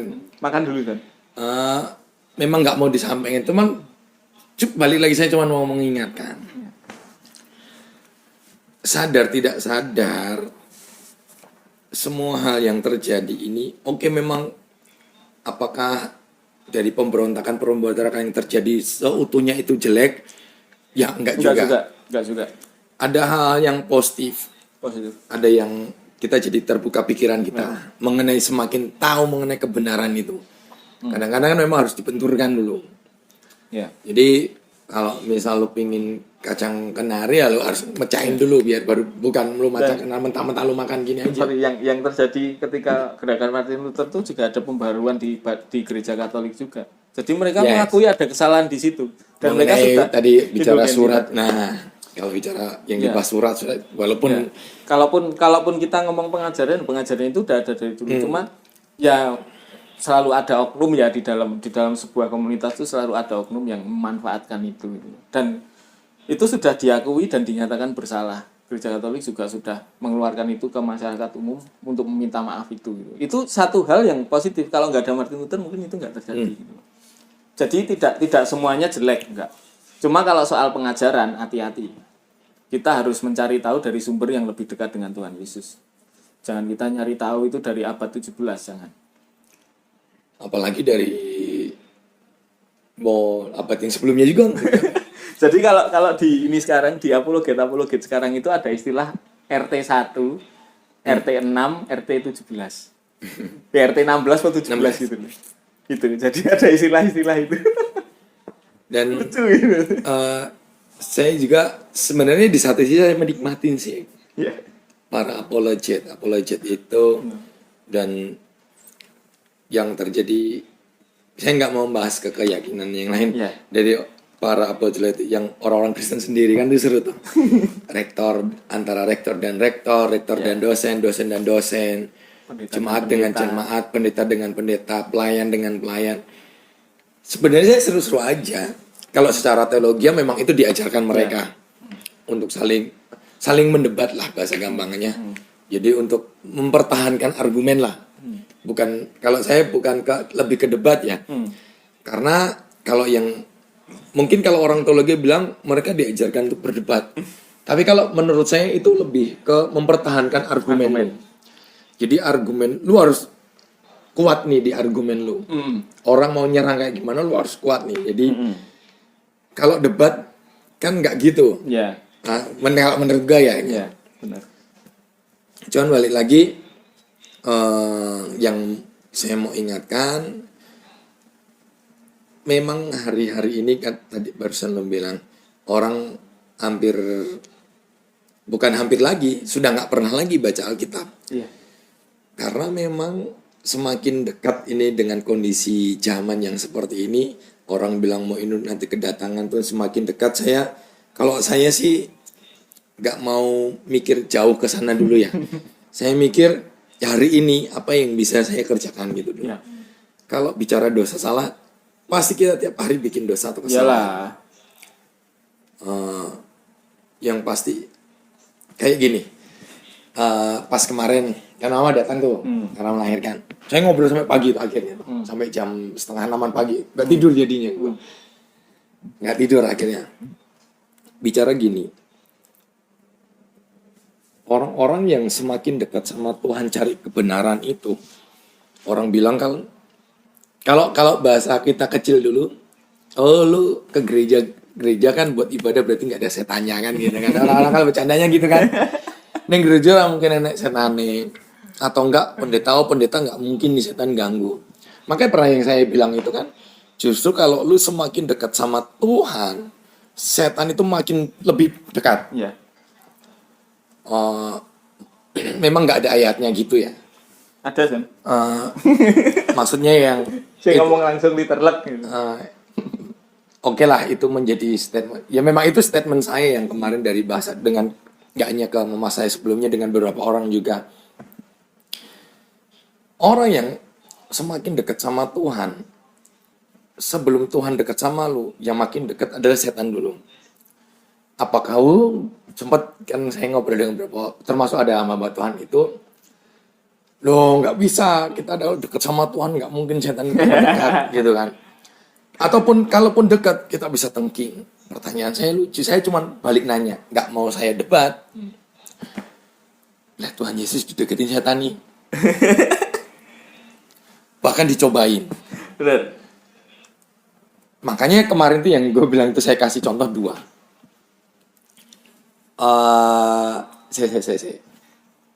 Yang saya kan ngobrol sama istri yang beberapa itu, yang saya kasih contoh itu saya ngambil mengutip dari namanya apa, dari 2 tokoh perjanjian lama dan perjanjian baru. Kan di perjanjian kalau perjanjian lama kemarin saya ngambil contoh siapa ya? Kan ada beberapa tuh, cuman yang kan ada tuh termasuk perjanjian baru di si Paulus. Bicara duri ya, bicara iblis. Justru memang Ayub. Saya ngambil contoh 2 itu, walaupun ada beberapa ya, walaupun ada yang tidak tertulis juga ya. Iya. Benar. Karena gini, Ayub aja orang yang dekat sama Allah, si iblis pun minta izin, Tuhan pun mengizinkan, dideketin setan. Dia kurang dekat sama Tuhan, kurang gimana lagi. Iya. Yang kedua Paulus, bukan Saulusnya, Paulusnya. Sampai akhirnya dia berdoa yang diungkapkan 3 kali, nggak mungkin 3 kali walaupun dia mau namanya berdoa kok 3 kali. Cuman dia benar-benar nggak kuat sampai. Kalau buat saya bahasa 3 kali itu ada arti lain. Bisa itu berkali-kali. Mungkin secara lisan tertulis itu 3 kali. Kayak lu bilang, wah 1000 alasan. Itu menggambarkan sesuatu yang banyak. Gitu. Ulang-ulang. Ya, yang banyak. Yang banyak. Karena itu sudah mengganggu si jelek lah, ibaratkan dia bilang si jelek itu, si iblis lah. Belum lagi murid-murid yang lain. Makanya yang saya bilang kemarin, justru orang yang semakin dekat sama Tuhan itu semakin dekat juga dengan si setan. Dan kenapa Kristus Kristus ingatkan si jelek itu mengelilingi kita seperti yang mau nyari celah. Jadi kita kemanapun dia akan ngikutin lu celahnya di mana nih. Jadi semakin lu dekat sama Tuhan, jangan lupa hati-hati. Dan hati-hati kamu berimajinasi. Karena buat saya imajinasi itu bisa larinya nanti bicara soal tafsiran. Karena salah satu pintu masuknya iblis ya. Salah satu pintu masuknya itu adalah mengenai imajinasimu. Dan imajinasimu lahir ini atas apa yang kamu baca, yang kamu alami sekitar ini. Jadi hati-hati dalam hal berimajinasi. Karena orang bilang kan, memang benar orang boleh bermimpi. Dan si Yusuf pun bermimpi. Tapi hati-hati kamu kalau mau menafsirkan itu hati-hati. Tafsir. Dan kamu mau menyampaikan itu harus kepada orang yang tepat pula. Dan kalau kamu bermimpi atau imajinasi ini kamu sampaikan kepada orang yang salah, jadi cilaka. Ya. Hati-hati. Pokoknya untuk para pewarta-pewarta ini termasuk ya kita juga ya. Kadang kita kan mau ngambil contoh. Kadang kalau orang berfirman ngambil ini kan contohnya seperti ini, contohnya seperti ini. Ataupun ngambil ayat dipasin dengan kondisi yang dialami. Ya. Misal gereja lagi mau bantu musibah. Gereja mau bikin kegiatan anak-anak. Gereja mau bangun gereja atau gereja itu mau bangun sekolah kan? Biar gereja punya sekolahan. Kan nanti akan dipaskan dengan kondisi hati pikiran bahkan akan ini pas cari di sini. Dan Bahkan itu harus kadang dipaskan dengan tema. Apalagi bicara membuat tema. Jadi hati-hati, apalagi nyomot ayat. Seperti yang video yang kamu lihatkan minggu lalu itu kan. Buat saya kan itu, saya bukan soal menyalahkan atau tidak. Ya. Kan kurang tepat. Kamu mau ngelakuin apa, kamu maksain ayat itu biar sesuai dengan apa yang akan kamu kerjakan. Kayak gitu. Makanya sedangkan Kristus sendiri, makanya saya paling risih orang-orang selalu mengagungkan Bapak Gereja, Martin Luther. Dan ini, saya terus terang, saya ya udah cukup saya dengarkan. Cuman kalau ditanya jujur, saya kurang berminat dan gak tertarik orang-orang bahas itu. Kalau bicara Yesus, saya tertarik sekali memang. Karena Yesus sih nggak pernah loh ngomong gini, harus gini nanti akan gini. Dalam arti gini, kamu harus gini nanti akan begini. Tuhan kan sudah kasih tahu dasar-dasarnya, tapi bukan berarti untuk itu jadi ayat suci, bukan apa ayat emas. Senjata itu. Senjata. Jadi kayak senjata. Jadi seolah-olah Tuhan ini jahat gitu lah. Lu nggak memberi, lu akan kayak gini musibah gini-gini. Bersyarat. Nah, bicara walaupun sudah diajarkan Kristen pun ada beberapa hal yang disampaikan juga itu. Ada yang boleh, ada yang tidak boleh. Jangan kamu ini, jangan kan memang. Apalagi Tuhan bilang udah berbahagialah ini, kamu yang ini berbahagialah. Kalau buat saya itu sudah jelas di situ. Tidak perlu lagi orang bukan tidak perlu yang gimana balik lagi ya dari mereka pun banyak orang akhirnya mulai terbuka lagi pemikirannya dan setiap pemberontakan itu pun akan diberontak juga. Jadi setiap zaman itu akan perkembangan. Itu makanya kalau saya boleh mengingatkan ya yang penting hati-hatilah. Cuma yang harus digarisbawahi gini loh, firman Tuhan itu nggak kebenaran dalam Tuhan itu kan nggak pernah berubah. Walaupun Bu tidur dulu Bu ya. Walaupun ini masih mau bakar ukupan dulu. Walaupun zaman berubah ya mungkin 3.000 tahun lagi, kebenaran firman Tuhan itu ya benar firman Tuhan. Apa kebenaran dalam Tuhan itu ya tetap itu tok. Nggak bisa berkembang kemana-mana, nggak bisa. Dan yang tidak berubah. Yang terjadi sekarang apa? Kan kayak berkembang kebenaran Tuhan itu harus pengajarannya itu harus sesuai dengan apa yang terjadi sekarang. Yang jadi cilaka apa? Ya LGBT. Berapa banyak gereja-gereja itu yang sudah melegalkan, mereka menerima LGBT. Dengan dasar apa? Kasih. Ngeri. Mereka mendasari apa? Dengan kasih. Mereka juga manusia. Pada akhirnya apa? Memperbolehkan mereka nikah. Kemarin di Jakarta itu sempat ditawarin kan memang dari ponakan sih. Kan soal sebelumnya saya udah pernah bahas ini ke dia dan ini sampai akhirnya memang dia di salah satu sekolah teologi di Jakarta, dia hamba Tuhan yang Tuhan jadi alatnya Tuhan yang luar biasa juga lah. Karena memang nggak sembarangan dan berat jadi gembala atau pemimpin itu. Ya, benar. Saya sampai bukan mendebat ya, saya mengingatkan, menegur. Sampai akhirnya dia ngasih tahu ini. Dan memang orang-orang teologi itu, walaupun dia anti LGBT, tapi dia pingin nyari hal yang berbeda, memperkuat argumen dia mengenai LGBT, yang akhirnya itu menurut dia itu dengan argumen dia, dengan tafsiran dia di beberapa ayat yang diambil itu memperkuat argumen dia. Dan buat dia sampai ditawarin mau ngajak ketemuan. Ya toh. Buat saya mau terus untuk apa? Jadi dia katanya bakal, gue nggak bisa ngalahin argumen dia. Paling, dan bahkan dari ponakan saya ini saya dibilang, nanti orang kan akan ngambil nyomot di ayat-ayat ini, Iya. di Roma ini, di Iya. ini, dan itu selalu jadi, mau nyomot ayat gitu. Gue nggak perlu nyomot ayat. Gue nggak perlu nyomot ayat. Gitu. Kalau hanya untuk melawan kayak gitu, nggak perlu nyomot ayat. Gitu. Kan sudah banyak diomongin kayak gitu. Jadi memang akhirnya yang saya cari tahu memang kan kayak di Belanda tuh. Si siapa? Yang di tesisnya dia kalau Yesus itu bukan Tuhan. Lolos kan? Lolos kan? Nah, sedangkan rektor dosennya, kalau bicara lolos berarti rektor dosennya kalah pinter dong.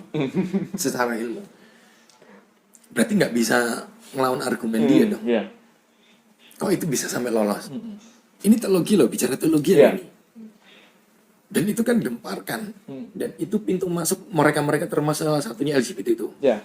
Jadi itu celah. Akhirnya mereka mempermainkan itu. Balik lagi yang saya bilang di awal.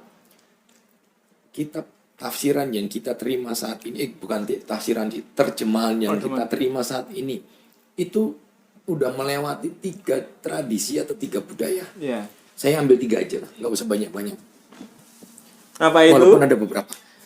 Dari sebelumnya, lari sampai terakhir, dari misal nih, dari kita ngelewatin beberapa, sampai bahasa ada Arab, Ibrani, Yunani di situ, sampai akhirnya terjemahkan nanti ke lewat, sampai ada yang lewat Inggris, Belanda, bahkan Jerman. Itu sudah melewati beberapa budaya dan ada tradisi. Dan akhirnya itu misal karena ada bahasa-bahasa yang dari tradisi atau budaya saat itu mau diterjemahkan ke ini di negara itu, sedangkan di negara itu ada beberapa kata-kata pada saat itu di zaman itu yang sekarang itu udah gak kepake. Yang orang-orang pun bingung. Kalau bahasa gampangnya yang selalu orang sebut ini di satu kata terkait tengkuk, dan beberapa kata yang lainnya. Nah, dari hal itu aja itu jadi celah juga sih, jelek. Nah, makanya hati-hati kita mau main-mainin ayat. Dalam arti cari-cari ayat bukan untuk kebenaran, tapi untuk pembenaran. Untuk mendukung argumen. Untuk mendukung argumen lu. Hati-hati. Makanya yang bilang itu hati-hatinya di situ. Si jelek mainnya di situ. Makanya sampai akhirnya ya saya nggak mau nemuin. Dan ya buat apa? Walaupun sekeliling saya memang seperti itu, banyak yang seperti itu. Makanya pun pula saya ingatkan orang-orang di terdekat saya, termasuk di keluarga dan beberapa teman-teman saya yang punya anak-anak remaja. Karena anak SD sekarang mereka itu sudah tahu yang namanya seks bebas dan mereka sudah jadi gay ataupun lesbi. SD kelas 3 sudah start. Hati-hati. Saya tahu dari mana? Saya tahu karena dekat-dekat di kota ini saya kenal juga. Dan saya pernah main untuk ngiring di event-event mereka tersembunyi. Jadi memang saya pun mengikuti perkembangan mereka sampai detik ini saya ngikutin memang. Jadi saya balik lagi, saya tidak membenci orangnya. Apa yang saya lakukan, yang orang-orang beberapa termasuk Eko tahu yang pernah dibahas. Saya ngelakuin hal itu, orang oke lah mau ngerusak, hancurin, ketemu orang sampai ini, memang selalu saya akan bilang, saya nggak pernah akan benci orang. Cuman cara-caranya itu. Kalau sekiranya saya nggak suka, oh ya sudah. Cuman kalau yang kemarin pas di Jakarta ngapain, sampai mau minta-minta kontak, alamat segala, saya nggak penting. Termasuk di beberapa sekolah teologi yang ada. Dan untuk melegalkan itu. Makanya kan nyambung dengan apa sih mbok bilang tadi kalau yang soal tesis apa ya itu tadi Skripsi ke tesis. skripsi ya Kalau Itu- tesis kan S2-nya. ya untuk skripsinya itu yang jadi pertanyaan kan kenapa dosen-dosennya itu meloloskan berarti kan argumennya kalah ya itu kan sebenarnya kalau tak pikir lagi kan ya itu tadi kebenaran dalam Tuhan itu nggak pernah berubah. Yang salah itu apa? Mungkin yang salah itu ya kitanya, karena kita nggak tahu kebenarannya itu apa. Makanya yang sempat tak bilang juga, aku pernah bilang nggak ya di konten itu. Aku dulu tuh pengen sekolah teologi, tapi pada akhirnya aku memutuskan untuk tidak sekolah teologi. Kenapa? Karena sekolah teologi itu sudah ditanamkan doktrin dulu. Menurut entah itu yayasannya, entah itu gerejanya, entah itu pengajar-pengajarnya, pasti ada doktrin di dalam sekolah teologi. Yang jadi pertanyaan, sekolah teologi satu dan teologi lainnya itu didirikan oleh yayasan berbeda, doktrinnya berbeda. Terus aku mau milih yang mana? Yang sampai saat ini akhirnya bentrok-bentrokan. Yang sampai saat ini bentrok-bentrokan. Kalau aku masuk di sekolah teologi yang satu, aku dapat doktrin yang itu, aku belajar itu, tak anggap itu benar, padahal itu bukan kebenaran. Ya jadinya kayak itu tadi. Dihadapkan dengan satu argumen yang mungkin itu dianggapnya, wah, kok aku nggak pernah kepikir ini ya. Gitu. Ya itu. Karena apa yang dipelajari itu bukan kebenaran, tapi doktrin. Bukan berarti doktrin itu salah loh ya, enggak. Tidak semua doktrin itu salah. Wong Yesus juga ngomong juga doktrin Yesus tuh ngomong ngajarin doktrinnya apa? Kasih. Doktrinnya itu kasih. Wes Cuma dia yang ngajarin itu. doktrin Yesus itu kasih. Jadi kalau ngomongin doktrin yang lain, kita ngomongin sekolah teologi yang lain. Dan pada akhirnya aku memutuskan untuk ngapain sekolah teologi. Entah aku masuk di sekolah teologi ini diajarin gini, sekolah teologi ini diajarin gini. Ntar ketemu temen yang sekolah teologi yang lain, jadinya debat. Beberapa kali aku nemuin teman-teman sekolah teologi debat sendiri mereka. Soal masalah kasih karunia, soal masalah perpuluhan, soal masalah apa. Ngapain gitu loh. Apa itu tuh hasil kamu sekolah teologi? Yang jadi pertanyaan kan itu. Apa itu tuh hasil kamu sekolah teologi? Kamu menganggap apa? Sekali. Apa yang kamu terima itu sudah benar 100% itu. Padahal kamu itu munculnya ya baru abad 17 itu tadi gitu loh. Kalau dibilang kan gitu. Kalau kita ngomongin doktrin-doktrin sekarang yang jadi apa ya? Bukan doktrin, ajaran-ajaran sekarang yang jadi polemik-polemik itu kan sebenarnya dulu itu udah selesai semua soal apa. Kamu ngomong soal perpuluhan itu udah selesai. Kamu ngomong soal apa yang lain. Itu udah selesai semua. Tapi sejak adanya sola scriptura itu muncul lagi. Udah jadi ribut lagi. Karena apa? Dasarnya cuma Alkitab kok. Kamu nggak mau dengerin kebenaran Tuhan, padahal Tuhan itu nyampaikannya juga lewat tradisi, lewat magisterium, lewat apa ya istilahnya, banyak sumber kebenaran Tuhan yang Tuhan pakai. Tradisi lisan itu tadi. Sekarang kita enak, tradisi lisan gereja itu sudah ditulis, kita bisa nemuinnya banyak, sumbernya banyak. Tapi karena mungkin ya orang-orang sekolah teologi sekarang udah ditanemin doktrin itu tadi, nggak mau nyari. Pokoknya yang ada di Alkitab, tok, udah itu yang benar. Suruh baca satu ayat, beda-beda semua tafsirannya. Jadinya apa? Debat lagi. Baca Maleaki, yang satu ngomong kamu harus perpuluhan, ya kamu harus gak perpuluhan, kamu harus gini ya. Mau sampai kapan kayak gitu? Carilah kebenaran itu yang dekat dengan sumbernya. Dah. Jangan nyari yang jauh dari sumbernya. Terus kita mau nyari yang dekat dengan sumbernya di mana? Ada sekarang, banyak. Ya, googling. Habis baterainya. Cuman sebentar. Ya itu. Jadi kalau kita ngomongin itu tadi ya. Kita jadi orang pengikut Tuhan saat ini. Jadi kita hidup di zaman Kristen modern sekarang ini. Tantangannya itu sebenarnya lebih berat. Karena apa? Karena kita sudah jauh dari sumber. Kita sudah jauh dari mata airnya. Yang kita dengar tiap hari, kita dengar pengajaran itu belum tentu ajaran murni yang dibilang Mas siapa? Sama Handoko Mas Daniel Sunu. Nah, kita harus nyari ajaran murni itu loh. Dan ajaran murni itu di mana? Ya Yesus. Yesus ngajarinya lewat apa? nggak cuma Alkitab, ada ajaran-ajaran lisan lainnya. Ya. Nah, sebelum ini penutup dari renungan satu ayat nih ya. Apa? Apa mau Apa? yang setelah barusan ini tadi. Jadi ya yang ini ya, yang sering aku ngomong. Pengalaman tanpa pengetahuan itu bahaya. Karena apa yang mbok bilang tadi, yang kamu bilang tadi, kadang itu kita nyari ayat itu untuk mendukung argumen, untuk mendukung pengalaman kita. Kita sedang buat apa, terus kita nyari-nyari ayat untuk mendukung itu. Padahal yang kita comot ayatnya itu tidak bicara soal itu. Makanya sebelum kita ngomong ke publik soal pengalaman kita, kesaksian itu, kita harus terlebih dulu mengoreksi diri kita. Kayak yang dibilang John tadi, mimpi atau imajinasi. Jangan terus kita dapat itu terus kita anggap itu dari Tuhan. Belum tentu itu dari Tuhan. Kalau kita tahu kebenaran, kita bisa memfilter. Oh, kebenaran dalam Tuhan tuh gini-gini. Ketika kita dapat pengalaman, ketika dapat imajinasi, atau ketika kita dapat mimpi, kita bisa memfilter. Jadi kita tidak sesat dan kita tidak menyesatkan orang. Sekarang banyak pendeta-pendeta yang jadi penyesat. Banyak banget. Ngomongin Tuhan itu bukan Tritunggal, ngomongin Allah itu adalah Bapa itu tidak ada. Ada banyak. Tritunggal. Ngomongin Maria itu tidak patut dihormati, Maria itu tidak istilahnya cuma jadi alatnya Tuhan. Ya itu kita temuin sekarang banyak sekali.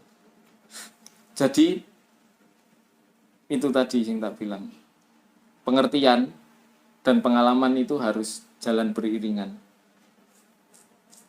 dan pengalaman kita itu harus didasari dengan pengertian yang benar, dan carilah kebenaran. Sebagai pengingat terakhir, carilah kebenaran. Di manakah sumber kebenaran? Doa dulu. Aku sampai sekarang masih terus doa, aku masih terus belajar, dan mungkin apa yang tak dapat sekarang itu belum ada 10%-nya dari kebenaran Tuhan. Dan sampai aku mungkin nanti ya, mungkin meninggal atau mati pun mungkin aku belum bisa penuh, karena kan kita nggak bisa menentukan nasib kita ya, umur kita ya, kita mau sampai kapan. Kalau kita dapatnya itu ya berarti cukup untuk kita, dan kita harus memberitakannya untuk orang lain. Kalau kita tahu kebenaran, kita harus memberitakannya untuk orang lain. Urusan orang itu nolak atau tidak, atau nerima, itu urusan orang itu. Yang penting kita memberitakan apa yang kita dapat dari kebenaran di dalam Tuhan. Dan kalau ada yang nanya, kamu belajarnya dari mana? Japri aja, nanti tak kasih tahu. Tak kasih literasinya, tak kasih dasar-dasarnya di mana, dan itu semuanya Alkitabiah. Tidak ada yang tidak sesuai dengan Alkitab. Oke. Terima kasih. Nanti lanjut ketemu di podcast. Di podcast selanjutnya. Lainnya juga ya, Bang. Yes. Belum tahu minggu depan, atau misal minggu depan pun temanya apa? Ya, nanti menyusul. benar. Oke. Tuhan Tuhan Yesus berkati.